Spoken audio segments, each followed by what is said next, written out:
মেদিনীপুরের ঐতিহ্য এই গয়না বড়ি খেতে ভালোবাসতেন খোদ বিশ্বকবি সত্যজিৎ রায়ের মতো বহু বিশিষ্ট ব্যক্তিত্ব।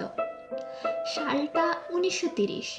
শান্তিনিকেতন আলো করে বসে আছেন রবীন্দ্রনাথ ঠাকুর। এমন সময় হাজির হলেন সেবা মাইতি নামের এক ছাত্রী। সঙ্গে নিয়ে এসেছেন গয়না বড়ি।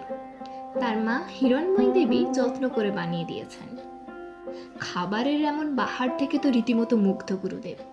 এ তো নিছক বড়ি নয়, নকশা ফুটে উঠেছে এখানে। তিনি বললেন, এই বড়ি যে কেবল দেখার জন্য, খাওয়ার জন্য নয়। এই হলো সেই গয়না বড়ি। ছোটবেলায় আমার গ্রামের বাড়িতে বড়ি দেওয়ার রীতি ছিল বিরাট রকমারি।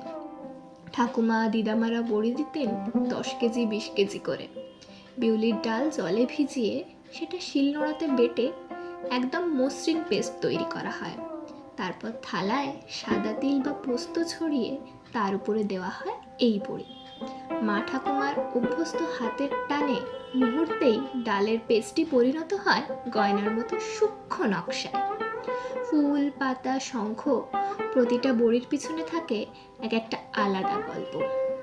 শীতের রোদে যখন সারি সারি গয়না বড়ি শুকোতে দেওয়া হয়, তখন পুরো উঠোনটাই যেন এক প্রদর্শনী। আজও যেসব বাড়িতে গয়না বড়ি বানানো হয়, তাদের এটা শুধুমাত্র একটা রান্নার অংশ নয়, এক ধরনের ঐতিহ্যবাহী আচার। আর আমাদের বাড়িতে এটি হলো অতিথি আপ্যায়নের মূল অংশ। সে জামাই ষষ্ঠী হোক বা আইবুড়ো ভাত, সবখানেই গয়না বড়ির জুড়ি মেলা ভার। গরম ভাতের থালায় যদি দুটো গয়না বড়ি না থাকলো, তবে থালা সাজানো হলো কোথায়?